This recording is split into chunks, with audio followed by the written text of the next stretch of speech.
Hello and welcome into the Take the North podcast, a Chicago Bears podcast. We'd like to think the premier Chicago Bears podcast in town, along with Dan Wiederer of The Athletic. I am Mark Grote of Chicago Sports Radio 670 The Score. Daniel, what's going on, man? Got a big game this week, relevance week here for the Bears versus the Raiders out to Las Vegas. I know you felt it on Wednesday, a little bit lighter in those building hallways at Haugh, and hopefully the Bears can respond to a win the way they responded to a blowout loss. No doubt, everything felt different, and I have to be careful too. And I even mentioned this yesterday on the score. Like, I don't want to project things on them because it would be easy to assume that things would be lighter and a little bit more smooth in the hallways of Halas Hall. But it did feel that way. It even felt that way for the little glimpse of practice that we get. They were doing a slap the ball out of the receiver's hands drill, a fumble drill, if you will, right in front of us, and it seemed like they were hyped up during it, which is fairly normal to be hyped up during those drills during practice. But I felt something a little bit more juice. And you're right, the locker room was a little bit more jovial, a little bit more ball busting, as athletes will do, which they were doing with us, the media, as well. I don't know if you were involved in the DJ Moore discussion, but they were busting our balls too, because they were all saying what a great practice it was, kind of making fun of the theme from last week. But yeah, it felt good to be in a locker room that had won a game. It has been a while. I know that they won the Packers game, but this one did feel different because it really, Dan, it puts you right back in position to have, and coupled with what Caleb Williams did, it puts you back in position to have the kind of year that you want to have, whether that's developmental, whether that's getting to the playoffs, whether that's having a winning record, whether it's learning Ben Johnson and Dennis Allen's offense. It all sort of restructured or put the train back on the track, so to speak. Here's a little victory tidbit for you. Their previous two wins, last year in the finale against the Green Bay Packers, they came back the next day, cleared out the locker room, and went their separate ways. Before that, 84 days earlier, they beat the Jacksonville Jaguars in London. They came back. They went their separate ways for the bye week. And so it had been a long time since the Bears returned from a victory and went right back to work the next week preparing for another game. And that's this week here. And it's an important game because, as you mentioned, that if you want to be relevant this season, you have to go and attack games like this, winnable games like this, against an opponent you can beat in an environment that should have about 50% of the fans as your fans there on Sunday. And you go attack the week and you go put your best effort forth and you see what the results are.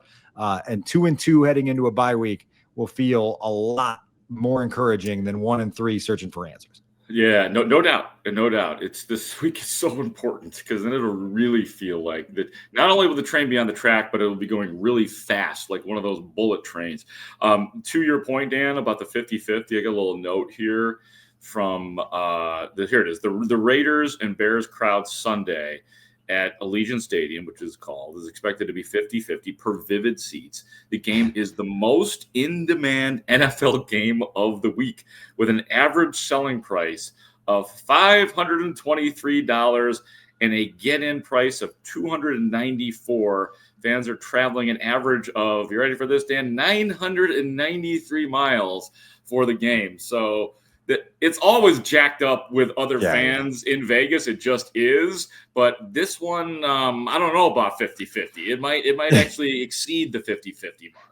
It's reflected in the price of flights to get out to Vegas. It's reflected in the availability of seats on a lot of those flights going out to Vegas. There was a lot of travel maneuvering that had to be done, even as a reporter, to just try to get something that made sense to get out there. Should be a fun weekend. It's been a fun week at Halas Hall. And there's a lot to dive into of some of the things that we've learned this week from a Bears team that's still learning about itself, I feel like.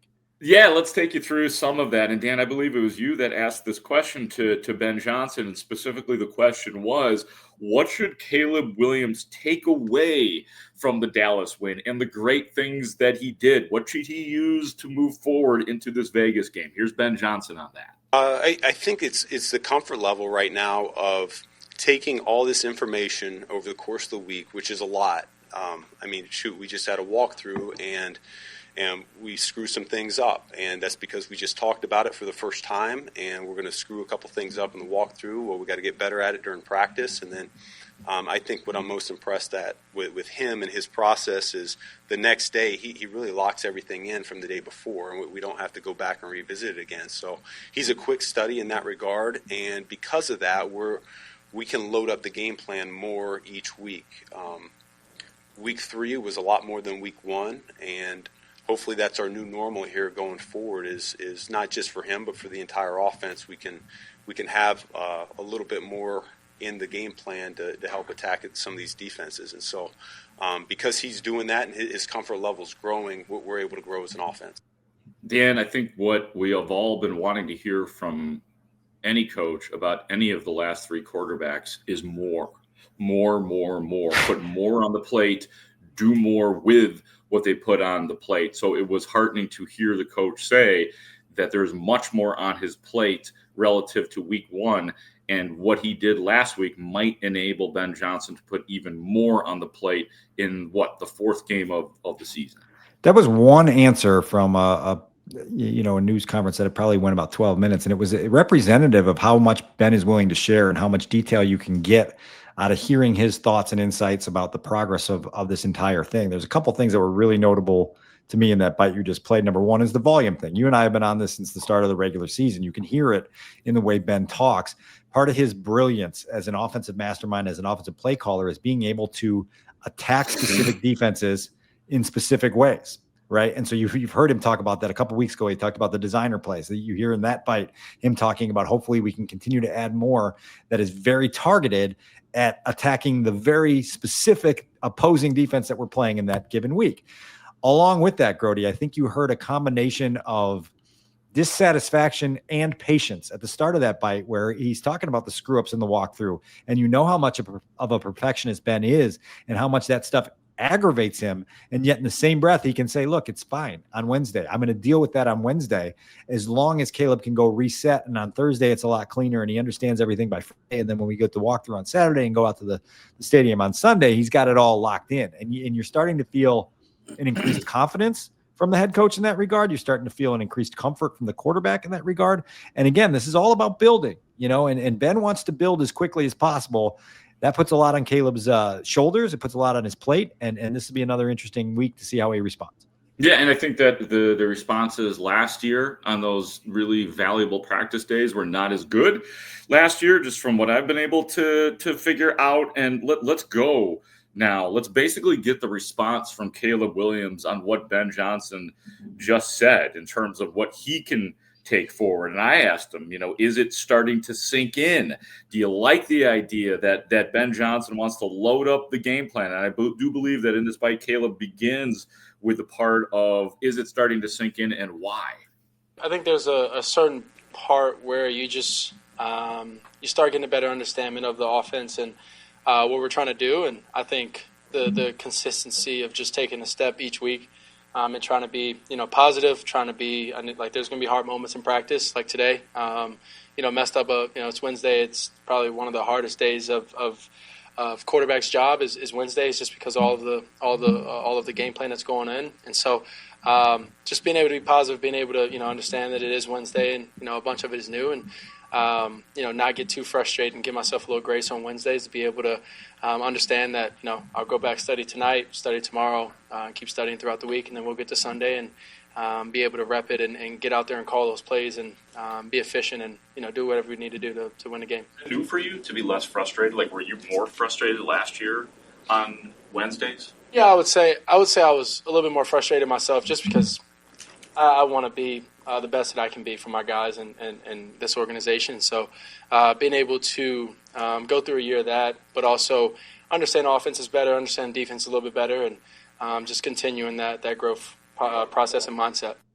See, this is different, man. This is progress, because I feel like we didn't get a lot of that last year. It felt like the more that they put on his plate, the more they took off last year, as if they, like Shane Waldron, loaded it all up early, and then it was like, okay, what can we do to make life a little bit easier for Caleb? Instead, so far, and I feel like we don't use this enough in sports these days because so many things are non-linear, there has been linear progress this year for Caleb Williams, and I'd love to hear about it. Well, and it's part of the maturation process of a young quarterback. Like I have to remind myself that Caleb is still a month plus shy of his 24th birthday, right? Yeah. And so you're not going to be a finished product. You're going to have to find different roads to getting your development to occur. And it's clear that a year ago there wasn't a click with the coaching staff, and it created some dynamics that weren't positive towards quarterback development. Right now, they're trying to find that groove where they can really get after Caleb's improvement. And you're hearing a quarterback that understands his own, tendencies to be hard on himself and being, he's used the word grace more than once since we've gotten to know him over the last year plus. And there is a level of, patience with yourself that's needed as you're asking for patience of everybody else around you. You got to be patient with yourself. And so we'll see where Caleb takes all this. I'm fascinated at what the next month holds, because we've seen a lot of ebbs and flows in this first month of the season. And there's a lot ahead of us here to measure everything that Caleb is and isn't as a quarterback. And it's just, I think this is a fun part of the journey, so long as there can be moments like Sunday where you have the positive reinforcement in the production on a game day that tells you, okay, all this investment, all this time commitment has payoffs. And I think that was what was so important about not only the win, but some of the honors that Caleb dragged in with the win and how good he was on Sunday against Dallas. Yeah, the key word is progress. That is a good word to use, because that is what has been made. He is not a made man yet. He seemed to have gotten better and push forward. We'll get more into the more specifics about Caleb in another segment on this podcast. But lastly, Dan, you like wieners, right? Love a good hot dog, Grote. Love a good hot dog. Okay, the hot dogs, wieners, whatever. I mean, whatever word you want to use. I know you like hot dogs. So what we have to play this. This is my last Caleb cut, and we had to follow up on the Wiener Circle because of the 4 touchdowns. Everybody gets a free hot dog. Wrigleyville was alive. I was in the Ville that day. I happened to be at the Brick House Tavern doing a radio show, but I was seeing all the floods of people heading towards the Wiener Circle. And his dog was, of course, Caleb Williams' dog was representing, and that's where the line of questioning for the Wiener Circle. What's that, Dan? It had to get there. The line of questioning had to get there. Somebody had to do it. Thank you, Patrick Finley. Here it is. Did your dog go to the hot dog place? My dog did go to the hot dog place. I did. Yeah, he did. He had a blast. Megan, she works for me.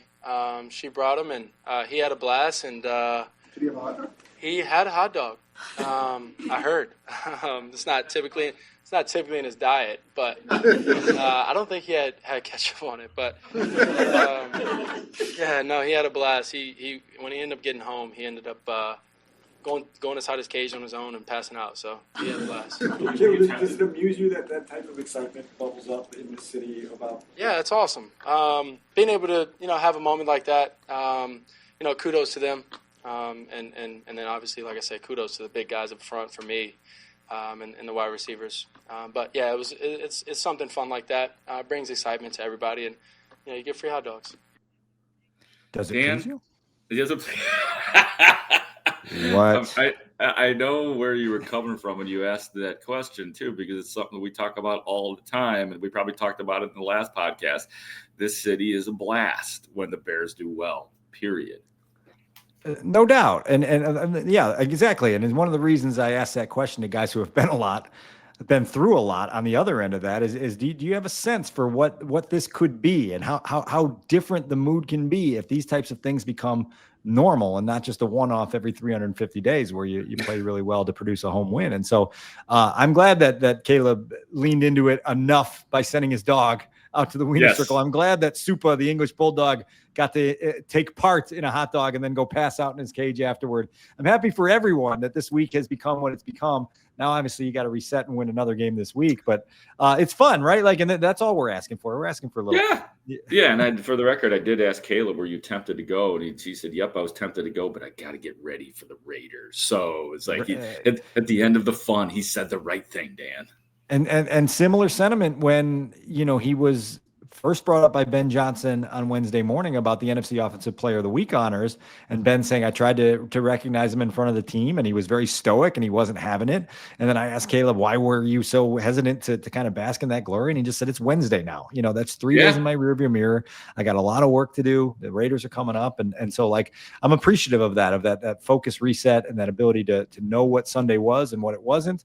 By the way, I've got a really deep piece at theathletic.com about what that performance against the Cowboys was and what it wasn't. Walked you right into that trap, audience. And now the Bears will again try to replicate this not only Sunday, but many, many times over the course of the rest of the season.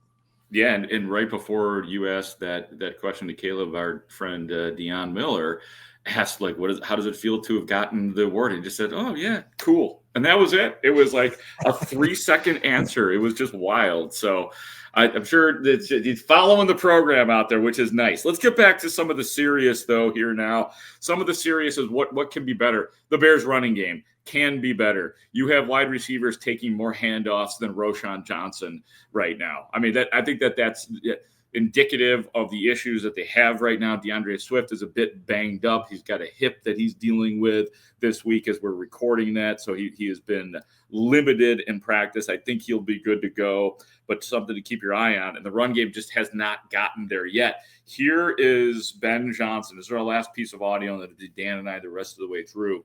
Where Ben Johnson asks, where can the run game be better?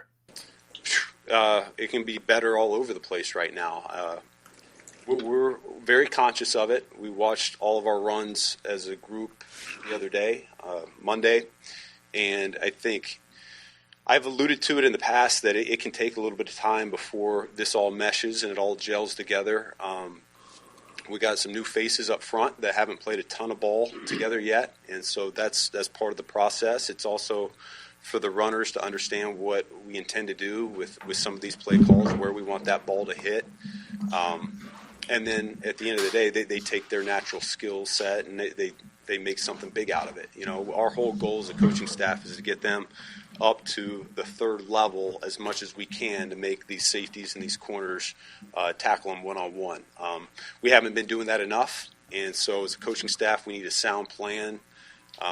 And then we need to go out there and we need to execute it just a little bit better than what we have been doing. But I'm not discouraged at all. I see how close we are to this thing really coming together, and I think that was really the point of the meeting there on Monday. Was those guys see the same thing? You know, it's wild. He went a long way there, Ben Johnson did, to say that things are close. I mean, right. I'm not discouraged, right? It's and like so that's the league, though, right? Like it like close doesn't count, you know. And so there are things that bother you. I think you heard from Ben there that it's kind of multi-pronged of a new offensive line getting cohesive, about running backs understanding exactly the design of the runs that they're asked to carry out, and then just getting the requisite push and blocking on the perimeter and on the interior and everything else. That's the next part of this offensive evolution, right? And we know what the rewards are if you're able to get that click in the way Ben wants it to get clicking. Fascinating to see where they take this thing. And first of all, this week against a team that you should be able to challenge a little bit.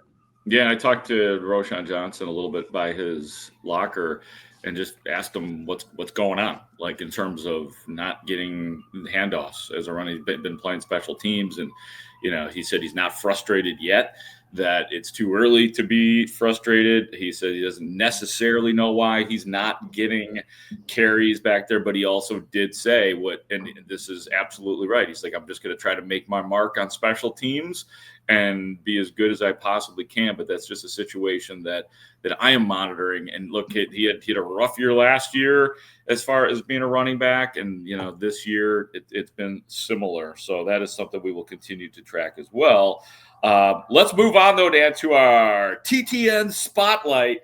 Bears, Raiders, and a slightly deeper look at the quarterback, Caleb Williams. Yeah, that's the spotlight this week. And we've hit on a lot of important topics here in the first segment of today's episode. But what does Caleb Williams have as an encore to Sunday afternoon's explosion against the Cowboys? it's going to be interesting to see how he comes back and plays against a different opponent that's going to be not great but better. We know how vulnerable the Cowboys defense was. We saw the explosives that they allowed. Again, I brought it up several times this week with the 5 biggest completions of Caleb Williams' day, accounting for 201 of his 298 passing yards.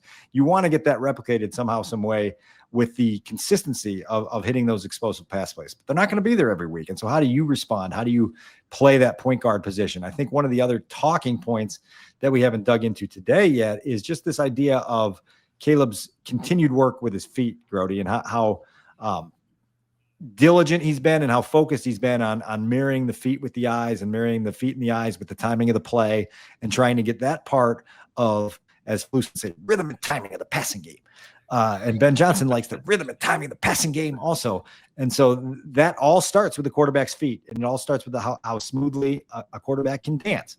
Caleb was really comfortable last week against the Cowboys. He was hit one time, and the one time he was hit was about 2 seconds after he threw a ball out to the right side. I think it was a completion to DeAndre Swift. And so there wasn't a lot of pressure. There wasn't a lot of things to make him happy-footed or nervy or just kind of out of sorts. And so what happens when you go into Vegas? What happens when Max Crosby's coming down on you? What happens when all of these things kind of combine together to put you in a situation where you're not as comfortable? Can you keep your footwork clean? Can you keep the process the same way? And that's part of the encore test on Sunday on just how well Caleb can bring his own level of comfort up to match the environment, to match the opponent. There's no doubt, and there's another, sort of wild card factor as we are recording this podcast on a Thursday, that Darnell Wright has an elbow injury, and he was kept clean in that last game. And I know Darnell Wright has made his fair share of mistakes already this year, but you don't want that guy not playing. He's got an elbow injury, so next man up could be Theo Benedette, Ozzie Trapillo as a possibility. But that's not an injury that I was expecting to pop up on the old board, Dan, and that could mean a lot. And what will be, no matter what, whether it's Bears fans or Raiders fans or whatever fans, it's going to be loud in that place. And we'll keep an eye on Darnell's participation in practice throughout the week. He left Sunday's game against Dallas in a significant amount of pain. He was sitting at the far end of the bench, kind of working with some people, getting a brace thrown on the elbow, and gutted it out and played the rest of that football game against Dallas. But then you got to kind of come back again and try to figure out what's next.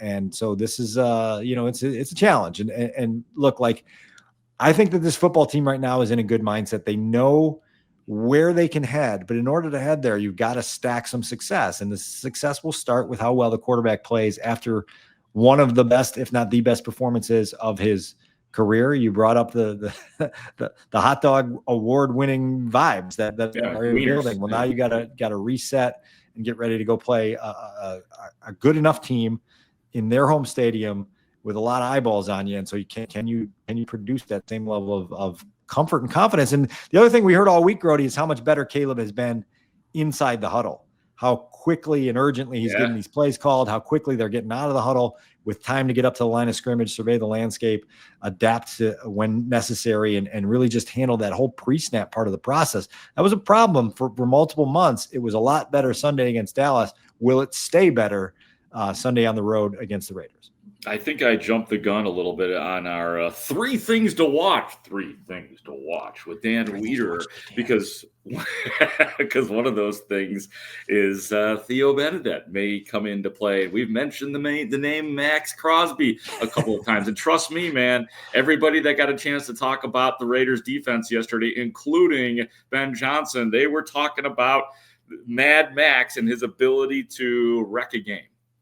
I mean, you hear it, and it's a sincere level of concern from the head coach, Ben Johnson, about, okay, we've got a guy now that we're facing that we have to account for on every play. And if we don't, he's going to make a play that changes the game. And so if you don't approach it with that level of seriousness, you're going to be in trouble. Well, nobody entered the season imagining the idea of Max Crosby, all-pro, established game wrecker, going up against potentially going up against a right tackle who just a couple of years ago was playing in British Columbia, and Theo Benedette's rise and the way he has seized his opportunities with this new coaching staff has been really impressive. He's got to go up against Max Crosby potentially if Darnell Wright is limited or out in any fashion on Sunday. Oh boy, right? Like that's one of those oh boys. And now you've got to also try to use some tight end help. You've got to use some back help. So no tight end targets if that's the case. We know that's going to happen. There's going to be some things you need to do to keep that from being what beats you. And Ben Johnson's aware of it. The offensive line's aware of it. Every coordinator in that building is aware of it. And so, we'll kind of see what their plan is. It's a big part of Sunday's game for sure. What did you think about the way, as far as your three things are concerned, what did you think about the way that they were talking about, that Ben Johnson specifically was talking about one Ashton Jeanty yesterday? Number 2. Ashton Jeanty, the guy who was the subject of much conversation here in Chicago leading up to the draft in April. And I felt, again, you heard Ben Johnson expressing very genuine praise for the type of back that Ashton Jeanty is. He is a compact and powerful guy. Ben said, look, like if he sees a little, pocket of air, he's going to hit the gas and he's going to hit it violently and he's going to go. His season has not gotten off to a great start. I think his per carry average through 3 weeks is right around 3.1 or in the low threes for sure. And the sentiments out of Las Vegas are that the offensive line up front has really been a problem for the Raiders. And the Bears have to understand that and capitalize on that. I thought, Grote, if you watched Sunday's win over the Cowboys back, you understood what they were doing. I think they would like to be better against the run in that game, but they were playing a lot of too high shells, whether they were playing zone or man. They were keeping the top on the defense, and they weren't going to let the Cowboys beat them with deep passes. And the concession was, okay, they're going to be able to run the ball on us. But even Ben said it on Wednesday. He said, look, like there's things in our run defense that need to improve. But then when I get to the end of that game and I see we only gave up 14 points, I understand that the game plan against Dallas worked. And so now you've got to come up with a different game plan for a different offense, understanding that this Raiders offensive line is pretty vulnerable, both against, when they're trying to run the ball and when they're trying to pass it. So we'll see what they come up with. But I think you probably heard the same things I did in terms of Ben's admiration for who Ashton Jeanty is and who he's probably going to be in this league. Yeah, well, we know that there were reports that I think were real, that the Bears were interested in moving up, or there was talk of potentially moving up in the first round to get Ashton Jeanty. And then second round, they were interested in Travion Henderson. So things did not go the way the Bears necessarily wanted them to go in terms of getting a running back that wasn't a seventh rounder out of that draft. So that is certainly somebody to circle. Number 3 on 3 things to watch on the Take the North podcast. What is it, Dan? It's a new one here, Grote. I'm going to give you a name that we don't talk a lot about on this podcast, but we may be talking about Sunday night, and he is Devin Duvernay.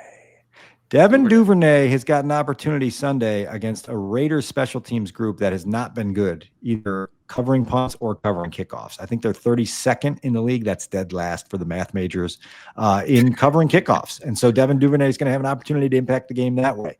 29th in the league covering punts. Devin Duvernay is going to have an opportunity to impact the game that way. And so you put those things together and you say, okay, like I can see myself sitting down post game for the Take the North podcast and being like, how about that 48-yard return that Devin Duvernay had that set up? Look, I even gave you a specific number. Last week I gave you the end zone that Cole Kmet was going to score. And here I'm giving you a 48-yard Devin Duvernay return. If this comes true, they're going to probably take me away and study me somewhere. But this is an opportunity for special teams to have the impact in a game that, as we've talked about, it's a little bit of a pick'em game here.